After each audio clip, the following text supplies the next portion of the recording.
السلام علیکم. 360 ڈیجیٹل کے ساتھ میں ہوں آپ کی ہوسٹ فائزہ بخاری, اور آج کے پروگرام میں ہمیں جوائن کیا ہے سینئر صحافی و تجزیہ کار سجاد میر صاحب نے. السلام علیکم سر. سر کیسے ہیں آپ؟ اللہ کا شکر ہے جی. سر بہت شکریہ آپ کے وقت کا کہ آج آپ نے جوائن کیا. اچھا سر, سب سے پہلے تو یہ سوال بتائیں کہ آپ صحافت میں آئے کیسے, کس سے امپریس تھے, کون آپ کا آئیڈیل تھا؟ امپریس نہیں تھا, اس وقت ملک کے حالات ایسے تھے, 70 کا زمانہ تھا اور یہ زندگی نیا نیا نکلا تھا, رائٹ لیفٹ کی لڑائی بہت زیادہ تھی. اچھا. اور یہ رائٹ کا پرچہ ایک طرح کا تھا. ٹائم اور نیوز ویک کے پیٹرن پر اردو میں پہلا پرچہ تھا, اور مجیب شامی میرے پرانے ساتھی تھے کالج کے زمانے کے, تو انہوں نے کہا کہ تم لکھ رہے ہو تو آ کے کچھ نہیں کرنا. تو وہاں پر چسکا پڑ گیا. وہاں 70 کا الیکشن دیکھا, وہاں پھر 71 کی لڑائی دیکھی, پھر اس کے بعد یہ لوگ جیل چلے گئے. ابھی میری 1.5 سال سروس بھی نہیں تھی, میں ایڈیٹر ہو گیا, یہ لیڈر ہو گئے. بس اب ایڈیٹر ہو جائیں جنگ ایج میں تو چسکا تو پڑ جاتا نا پھر, تو بس پھر چسکا پڑ گیا. تو پھر نہیں, یہ تو ہم مذاق میں کہہ رہے چسکا پڑ گیا, لیکن پھر لگا کہ یہ ایک رول ہے جو ہمیں ادا کرنا ہے.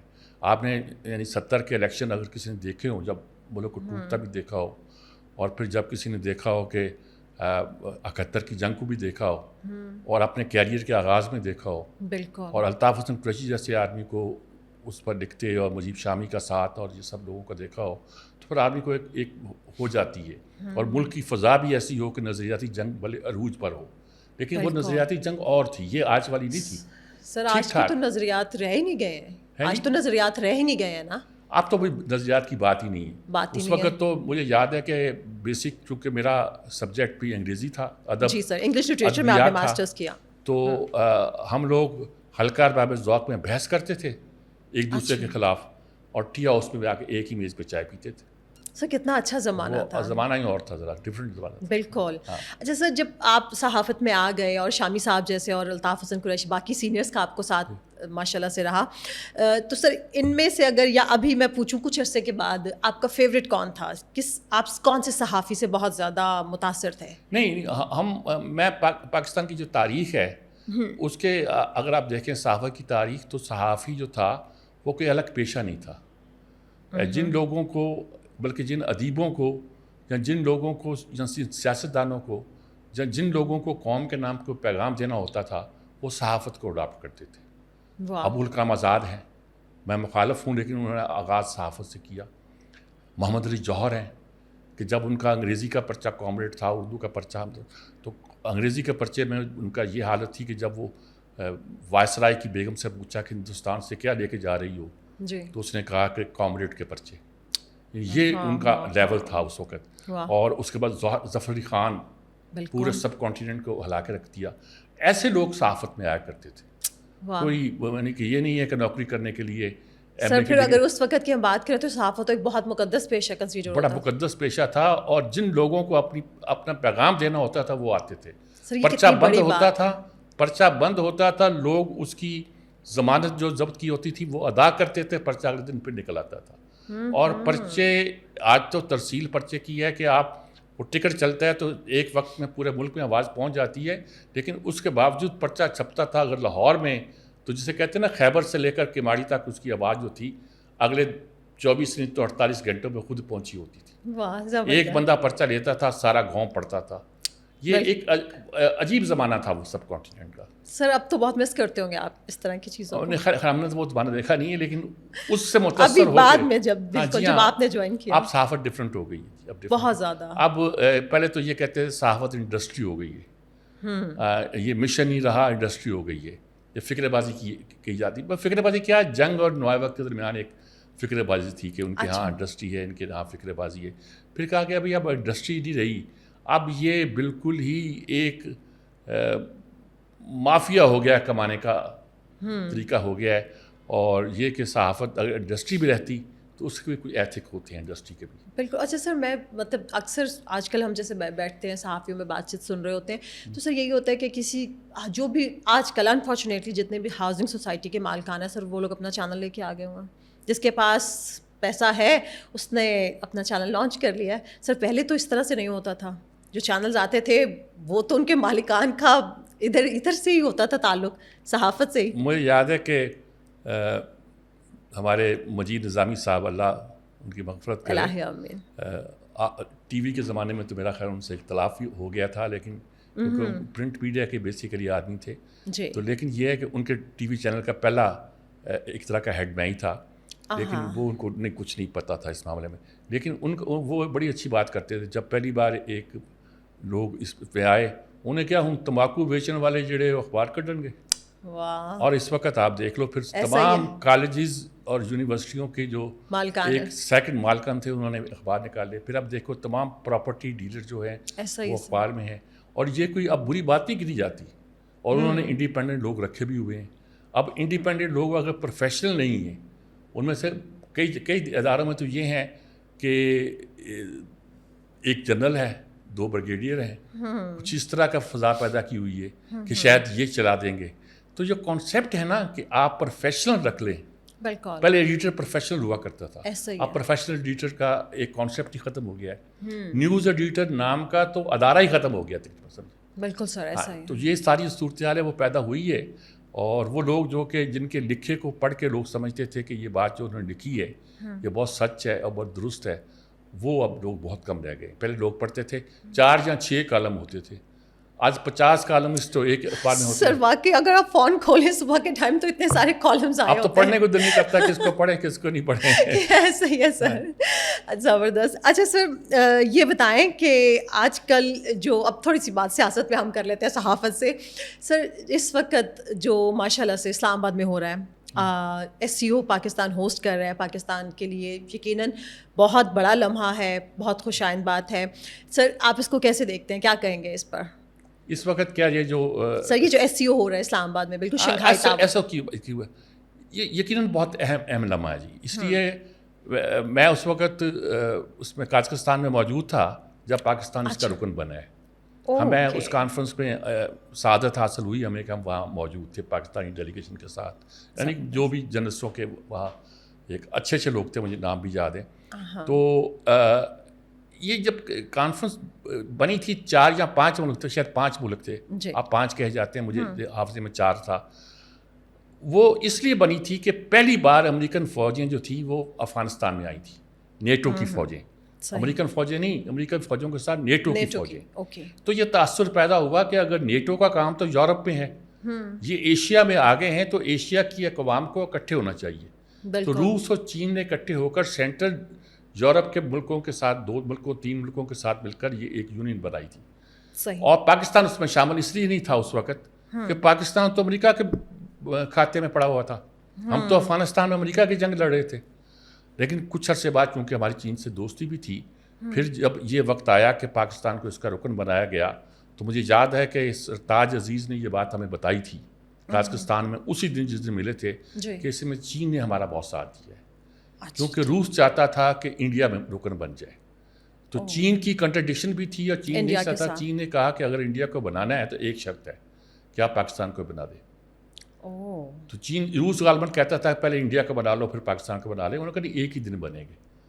یہ سرتاج عزیز صاحب نے خود ہمیں بتایا, اس وقت وزیر خزانہ خارجہ تھے ہمارے, اور پاکستان بھی رکن بن گیا, انڈیا بھی بن گیا. اس وقت دنیا کی 4 ایٹمی طاقتیں جو ہیں اس کی ممبر ہیں, اور 7 اس سے باہر ہیں. اور اگر آپ زیادہ غور کریں, اگر آپ اسرائیل کو بھی طاقت سمجھ لیں اور سمجھ لیں کہ وہ 5 ہیں, تو آپ یہ سمجھ لیں کہ 5ویں طاقت شمالی کوریا کی جو ہے وہ بھی اسی بلاک کے ساتھ جائے گی, کسی اور کے ساتھ نہیں جائے گی. بالکل سر. تو یہ اتنی بڑی طاقت ہے آبادی کے لحاظ سے.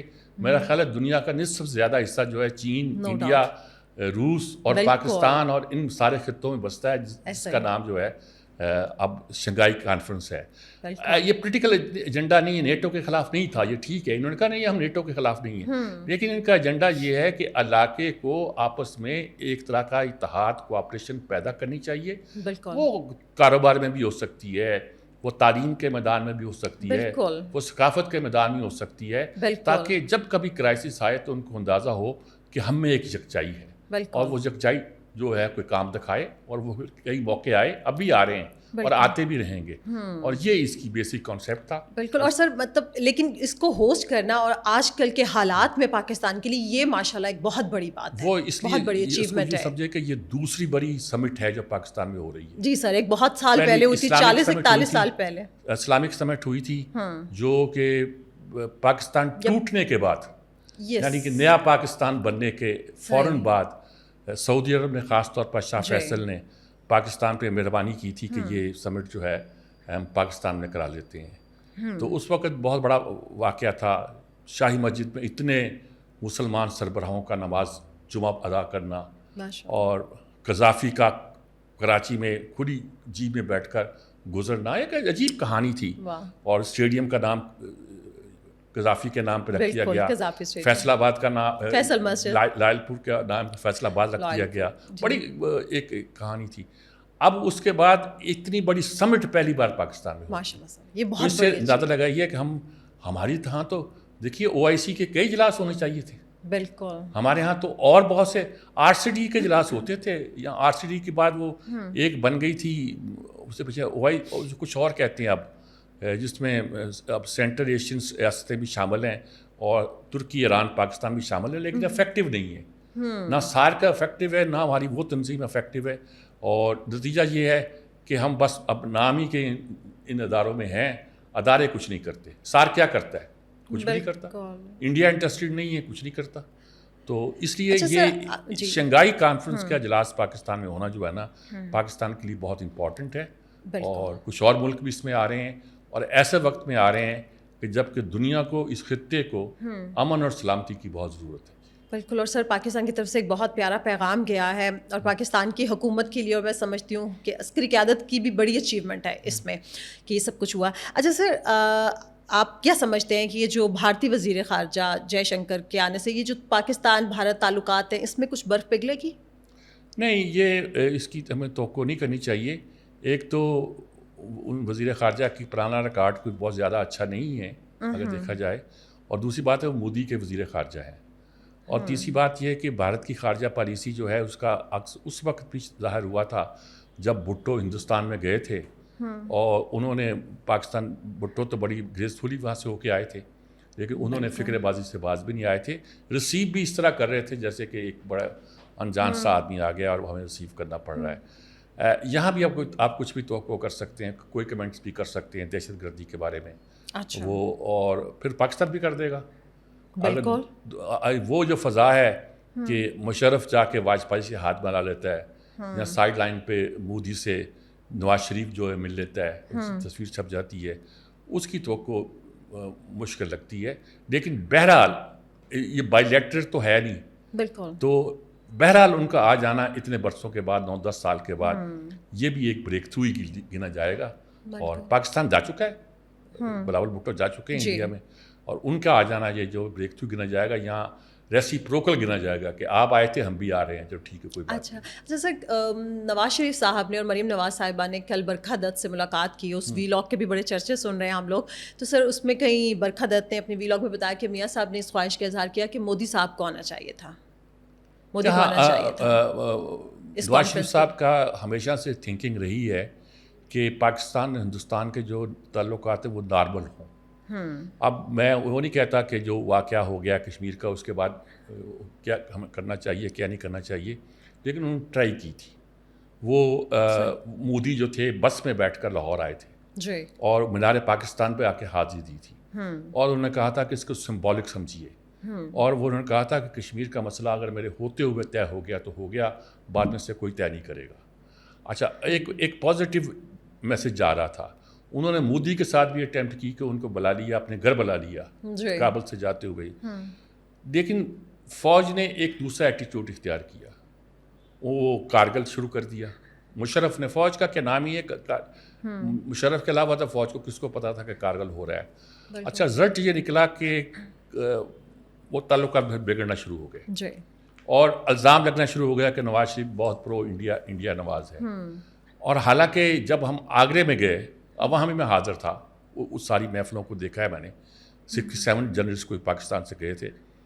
اس وقت بھی مشرف مرے جا رہا تھا کہ میں تاریخ لکھنے جا رہا ہوں, بھارت سے تعلقات ٹھیک کرنے جا رہے ہیں. ابھی آپ نواز شریف تعلقات ٹھیک کرتے ہیں آپ خلاف ہو جاتے ہیں, آپ ٹھیک کرنا چاہتے ہیں تو آپ کہتے ہیں میں تاریخ لکھنے جا رہا ہوں. تو یہ ہمارے ملک کے اندر ہمارے اداروں کا آپس کا کلیش جو ہے نا جی, یہ بھی بہت سے پرابلم پیدا کرتا ہے. اچھا سر، بہت سارے کل سے میں یوٹیوب پہ دیکھ رہی ہوں ہمارے سینئر صحافی جو ہیں وہ ایک شور مچا کے بیٹھے ہوئے ہیں. ان کا یہ کہنا ہے کہ میاں صاحب تو آج کل ہمارے پاکستانی صحافیوں سے، چاہے وہ ان کی حمایتی کیوں نہ ہو، وہ ان سے بھی ملاقات نہیں کر رہے ہیں. تو بھارت سے آئی برکھا دست سے انہیں ملاقات کر لی، یہ کیوں ہے؟ ان کو چاہیے کہ پہلے اپنے صحافیوں کے ساتھ. یہ آپ درست کہہ رہی ہیں. نواز شریف صاحب بھی اور مریم نواز بھی. اچھا سر، مریم صاحبہ بھی نہیں ملتی؟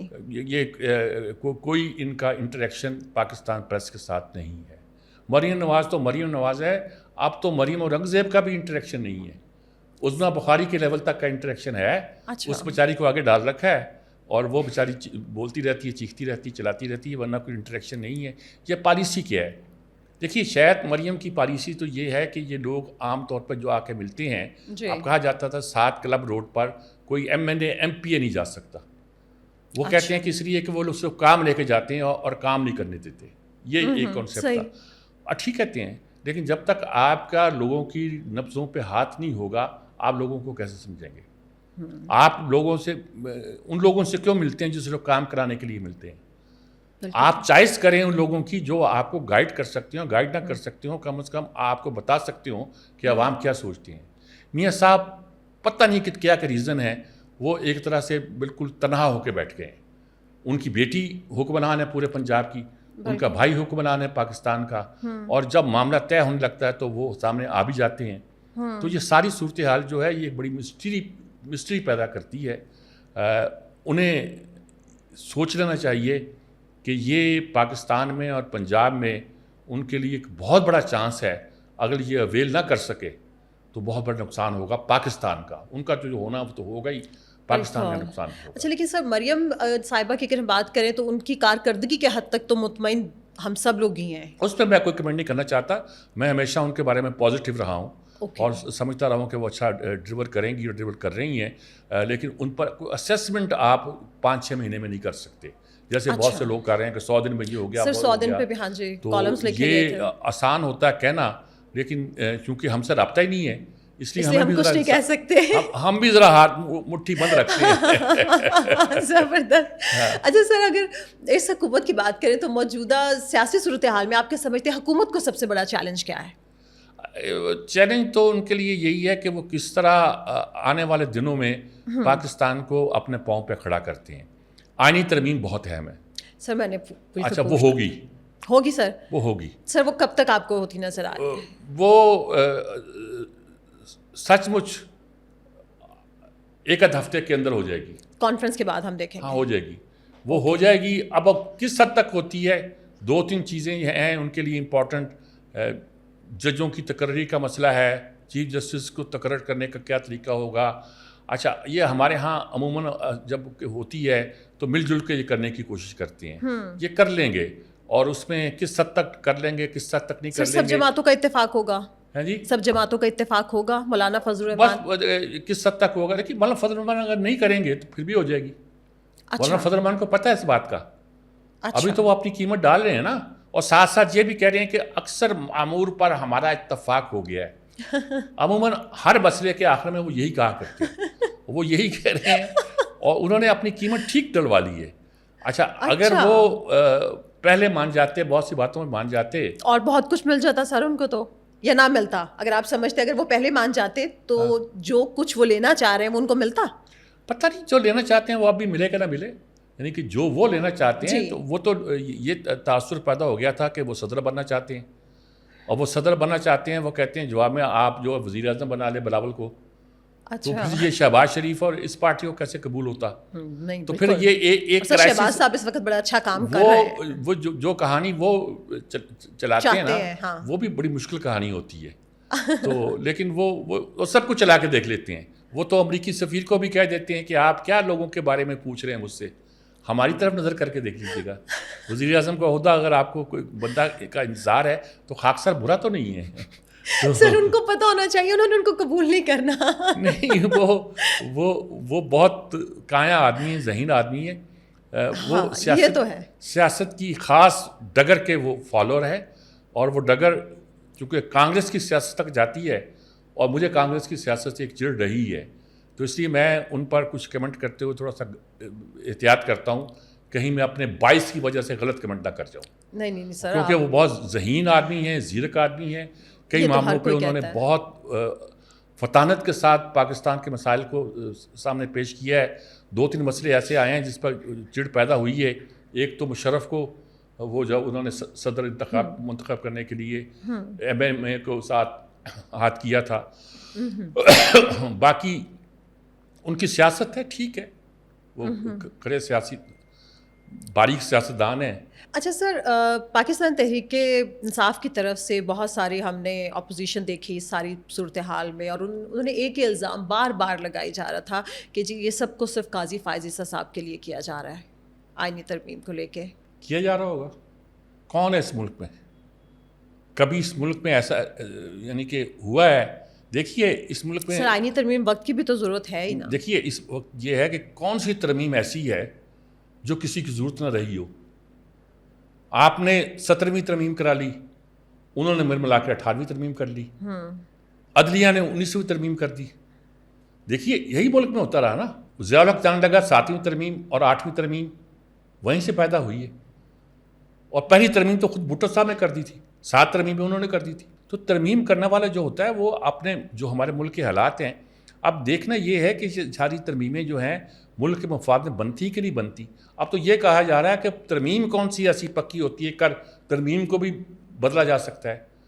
تو لوگ اس طرح نہیں سوچا کرتے مستحکم قوموں کے اندر. اب سوچا جا رہا ہے تو کیا کہہ سکتے ہیں. اچھا سر، آپ نے لاسٹ ایئر ایک پرائیویٹ چینل کو انٹرویو دیا، اس میں میاں نواز شریف کی واپسی کا ذکر آپ کر رہے تھے. تو آپ نے اس میں کہا کہ میاں نواز شریف کا آنا پاکستان کے لیے ناگزیر ہے اور ان کا امیج بہت زیادہ اچھا ہے، اور امیج جو ہے وہ بہت میٹر کرتا ہے کسی بھی معاملے میں. شہباز شریف صاحب کے حوالے سے آپ نے کہا کہ وہ ایز ایڈمنسٹریٹر بہت اچھے ہیں، لیکن اب جب کہ فیبرری کے بعد شہباز شریف صاحب پرائم منسٹر بن گئے اور میاں صاحب بالکل خاموشی اختیار کر کے بیٹھ گئے، اب آپ کو کیا لگ رہا ہے کہ جو ایز ایڈمنسٹریٹر انہوں نے پنجاب میں شہباز صاحب نے کام کیا اور جس طرح سے IMF پاکستان کی معیشت کو سنبھالا دیکھیں دیا؟ اب بھی مسلم لیگ نواز شریف کا نام ہے. نواز شریف آئے تو مسلم لیگ نے جنگ لڑی. اب مسلم لیگ پر اتنے الزام لگ رہے ہیں کہ جو ان کی سیٹیں یہ نہیں تھی، وہ نہیں تھی، وہ نہیں تھی. سب یہی ہے کہ نواز شریف پیچھے بیٹھے ہیں، لگتا ہے کہ ایک لیڈر بیٹھا ہوا ہے. اب شہباز شریف خود کہتے ہیں کہ میں اچھا مینیجر ہوں، لیڈر نواز شریف ہیں. ٹھیک ہے، ان کی لیڈری ہی کی بدلے میں ان کو پنجاب میں اپنی بیٹی کی اقتدار ملا ہے، مرکز میں شہباز شریف کا ملا ہے. وہ اپنے پروں کے نیچے اس کو سنبھالے ہوئے بیٹھے ہیں. اور ان کے آنے کی وجہ سے مسلم لیگ جو تھی وہ ایک پارٹی کے طور پر جو ہے سامنے آئی، ورنہ شاید شہباز شریف پارٹی کو ایز اٹ از سنبھال نہ سکتے. اور جو ہمارے ملک میں معاملات کو سنبھالنے والے لوگ ہوتے ہیں جو ہوتے ہیں، ان کو بھی اس بات کا پتہ تھا کہ لوگ نواز شریف کے نام پہ اکٹھے رہیں گے. صرف اگر شہباز شریف کو آ کریں گے تو وہ امیج نہیں بنے گا. نواز شریف کو وہ پن کرتے ہیں سامنے کرتے تھے کہ یہ عمران خان کا توڑ ہے. اچھا وہ ہے کہ نہیں ہے یہ میں نہیں کہہ سکتا، لیکن وہ اس اسٹیچر کا لیڈر ہے کہ وہ زرداری صاحب بڑے جوڑ توڑ کے ماسٹر ہیں، لیکن اسٹیبلشمنٹ بھی جانتی ہے کہ وہ کن پہیوں پہ چلتے ہیں. سب کو پتہ چلتا ہے ان کا. تو ان کو پتہ تھا کہ فی الحال انہیں نواز شریف کی ضرورت ہے. نواز شریف خاموش بیٹھے ہوئے ہیں، اپنی طاقت کو وہ اتنا ہی بچا کے رکھے ہوئے ہیں، اور وہ ان کو معلوم ہے کہ میں اگر حد سے زیادہ بڑھا تو میرے لیے نقصان دہ ہوگا، ملک کے لیے بھی نقصان ہوگا. وہ اتنا ہی بولتے ہیں، اتنا ہی کرتے ہیں جتنا اتنے کرنا. سر لیکن شہباز صاحب آپ کو ایز پرائم منسٹر ڈیلیور کرتے نظر آ رہے ہیں، بہت اچھا. شہباز صاحب بڑی مشکل حالات میں آئے ہیں. مشکل حالات یہ ہیں کہ اس وقت تمام پارٹیوں کو ساتھ دے کے چلنا ہے، اسٹیبلشمنٹ کو ساتھ لے کے چلنا ہے. ملک کی معیشت تباہ ہو رہی ہے، آپ کو جھک کے چلنا ہے. اس کو بھی انہوں نے سہارا دیا. آپ کی معیشت اتنی تباہ ہو رہی تھی کہ آپ کو لگتا تھا کہ لوگوں کو مشکلات سے گزارنا پڑے گا. نواز شریف شاید پسند نہ کرتے، بہت سی لوگوں کو رعایت دینے کی کوشش کرتے. تو شہباز شریف اس سارے بوجھ کو اپنے پورا اٹھا رہے ہیں. یہ اس کام کے لیے شاید اللہ نے ان کو بنایا تھا، وہ کام ادا کر رہے ہیں. بالکل سر. اور انہی کے ٹینیور میں SCO کا ہونا، پاکستانی معیشت کو سنبھالا دینا، پھر جس طرح سے اقوام متحدہ میں جا کے انہوں نے اپنا خطاب کیا، یہ ساری چیزیں ان کے کریڈٹ پہ ویسے جاتی ہیں. باقی ہم اچھے کی امید رکھ سکتے ہیں. اچھا سر، آپ پاکستانی سیاست کے ایک اور کردار کی بات کر لیتے ہیں، عمران نیازی صاحب کی. تو سر آپ کیا سمجھتے ہیں کہ عمران صاحب پاکستان اور ریاست کے لیے کتنے خطرناک ہیں؟ دیکھیے ذاتی طور پر تو میرے ان سے بہت اچھے تعلقات رہے ہیں، اس میں کچھ شک نہیں ہے اقتدار میں آنے سے پہلے. لیکن اقتدار میں آنے کے بعد مجھے خاصی مایوسی ہوئی ہے. سر سبھی کو ہوئی. ہاں, ان کے بہت سے بیانات پڑھ کر سن کر میں بہت یعنی کہ میں دوستوں سے کہتا ہوں کہ آپ جتنے تجزیے کرتے ہیں اس میں افراد کے نفسیاتی تجزیے بھی کر لیا کریں. اچھا. یہ کام ہم نے بھٹو صاحب کا بھی نہیں کیا تھا. اچھا. یہ کام ہم نے ان کا بھی نہیں کیا. وہ تو ذہانت کے زور پر چل رہے تھے, ان کا معاملہ ذہانت کا بھی نہیں ہے. اور جن چیزوں پر یہ سٹینڈ لے کر بیٹھے ہوتے ہیں, وہ اکڑے ہوتے ہیں, وہ خاصی حد تک تشویشناک ہے. اور اس لیے اور جو اب دیکھیے اس وقت اگر آپ کی چیف جسٹس سے نہیں بن رہی, آرمی چیف سے نہیں بن رہی, نام لے کر دشمنی ہے آپ کی پارلیمنٹ سے نہیں بن رہی, سب سیاسی جماعتوں کو آپ چور کہتے ہیں, میڈیا کے ساتھ آپ لڑائی لے رہے ہیں اور کہتے ہیں کہ باقی سب کی ایسی مجھے لے آؤ, اور یہ بھی کہتے ہیں مجھے لے آؤ. اور سر لانے کی فرمائشیں بھی تو انہی سے کرتے ہیں نا, انہی کی طرف سے ہیں. یہ کہتے ہیں مجھے لے آؤ, ایک طرف چور ڈاکو ان کو غدار کہتے ہیں, پتہ نہیں کیا کیا. ایسی صورت میں دیکھیے یہ ایکسٹریم رائٹ ایٹیٹیوڈ ہے جس سے آج کل مغرب والے پریشان ہیں. ایکسٹریم رائٹ آ جاتا ہے. ایکسٹریم رائٹ آج کل ذرا محتاط لفظ ہے, اگلے دنوں میں اس کو فاشزم کہتے تھے. اچھا, اگر لوگوں کے ووٹوں سے آ جانے کا مطلب یہ نہیں ہوتا کہ آپ جمہوریت پسند ہیں. ہٹلر بھی لوگوں کے ووٹوں سے آیا تھا.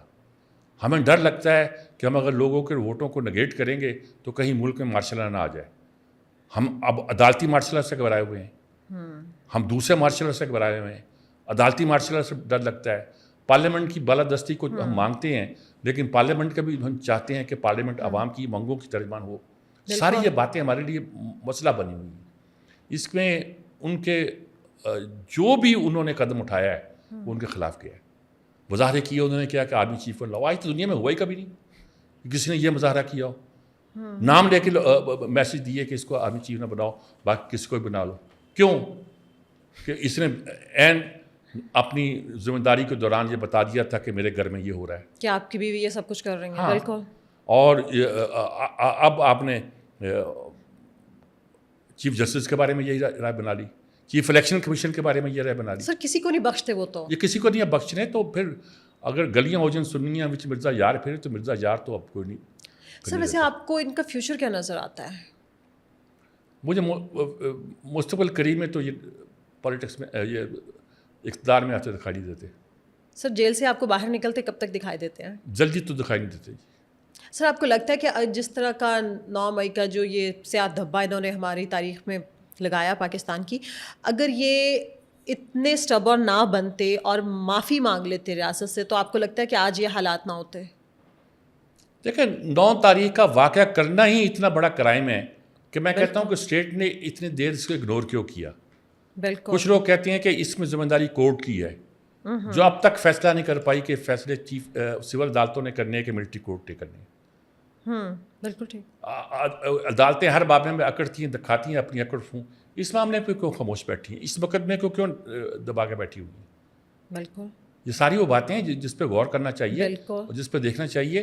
اور یہ فیصلہ اسی وقت ہو جانا چاہیے. 9 مئی کا فیصلہ 9 جون کو نہیں ہوتا تو 9 جولائی تک ہو جانا چاہیے تھا. بالکل. جتنا آپ اسے لمبا کرتے ہیں یہ مسائل پیدا کرتے ہیں. اور یقینی طور پر 9 مئی کو جو ہوا ہے کوئی دنیا کی ریاست اس کو برداشت نہیں کر سکتی. لوگوں نے ٹرمپ کو برداشت نہیں کیا. بالکل. اسے سزائیں سنا دی, اس کے بندوں کو سزائیں سنا دی. ایسا ہی. اب کیا کہا جا سکتا ہے اس معاملے میں؟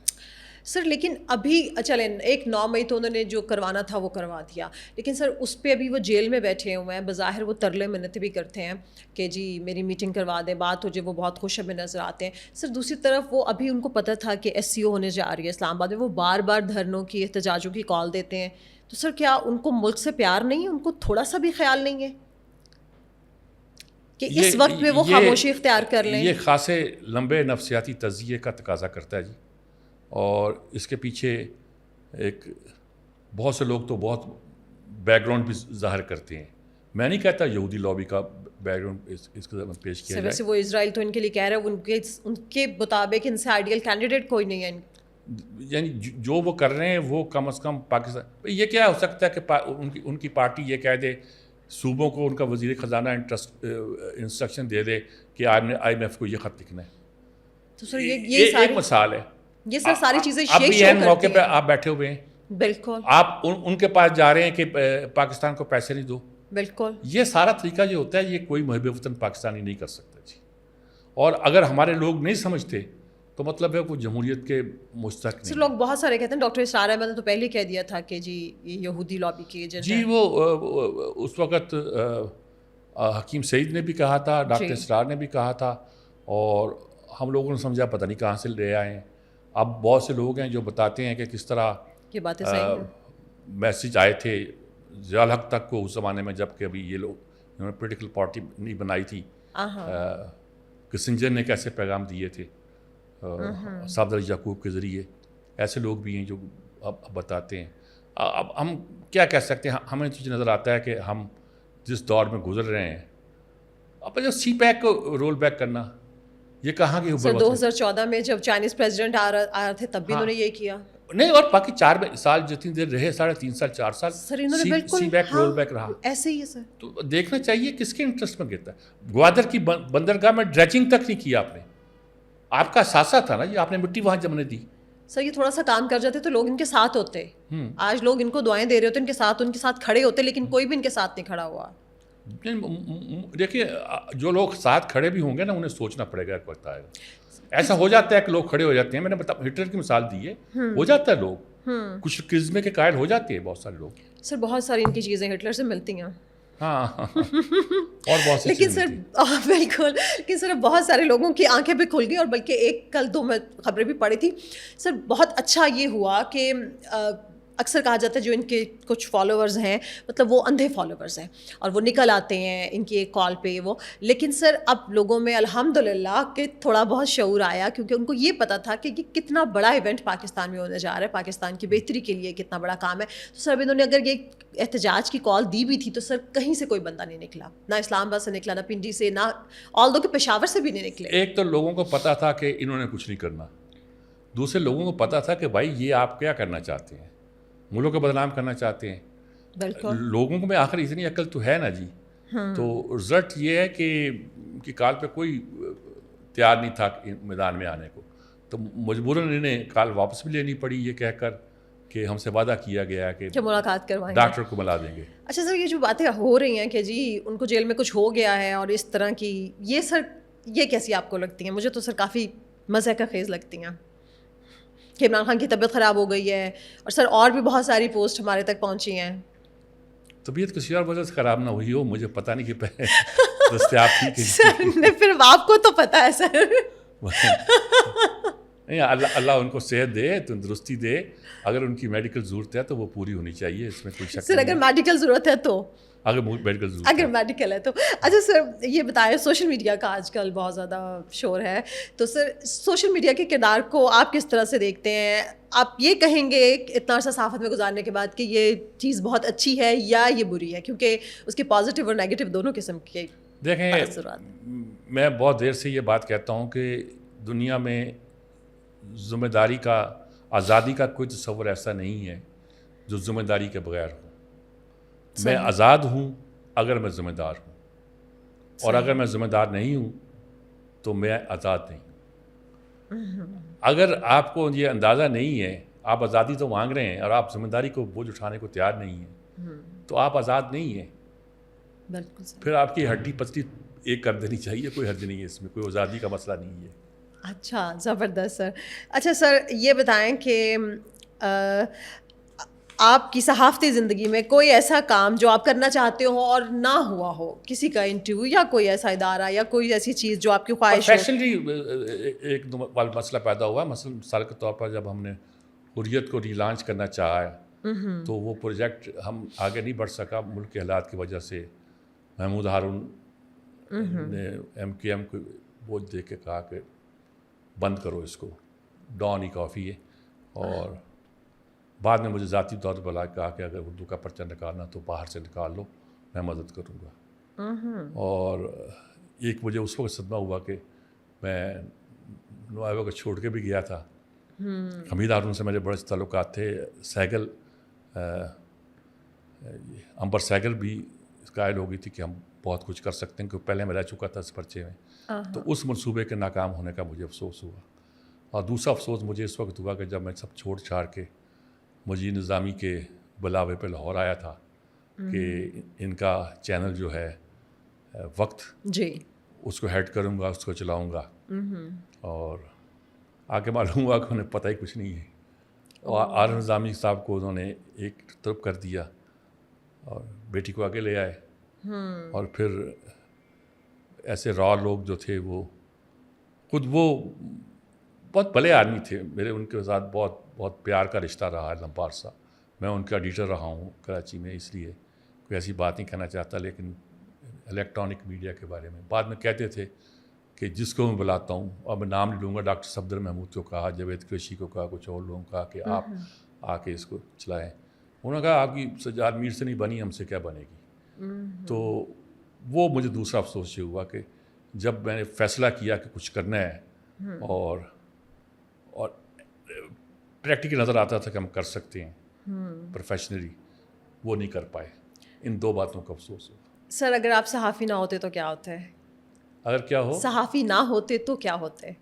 شاید میں ارادہ تو میرا تھا کہ میں ٹیچنگ لائن اڈاپٹ کروں گا, لیکن میرا خیال میں اگر میں صحافی نہ ہوتا تو وکیل ہوتا, کیونکہ ساہیوال میں تو مجھے اندازہ تھا کہ صحافی وکیل جو ہے یہ پھٹوں پہ بیٹھتے ہیں, لیکن یہاں آ کے مجھے ایم منور نے بھی کہا, ایسے رواں نے بھی کہا ایک دو باتیں میری سن کر کہ جلدی سے لا کرو اور ہمارے پاس آ جاؤ, اور you can be good lawyer. اور میرا بھی خیال ہے میں اچھا وکیل ہوتا, خوب پیسے کماتا. بالکل, صاحب اتنا اچھا بولنا جانتے ہیں تو لا بھی اچھے سے کرتے ہیں. سر بہت شکریہ آپ کے وقت کا. بہت شکریہ جی آپ کا. تمام دیکھنے والوں کا شکریہ. آخر میں اتنا ہے کہ اپنا خیال رکھیں, اپنے پیاروں کا خیال رکھیں, سب سے بڑھ کے پاکستان کا خیال رکھیں. اللہ حافظ.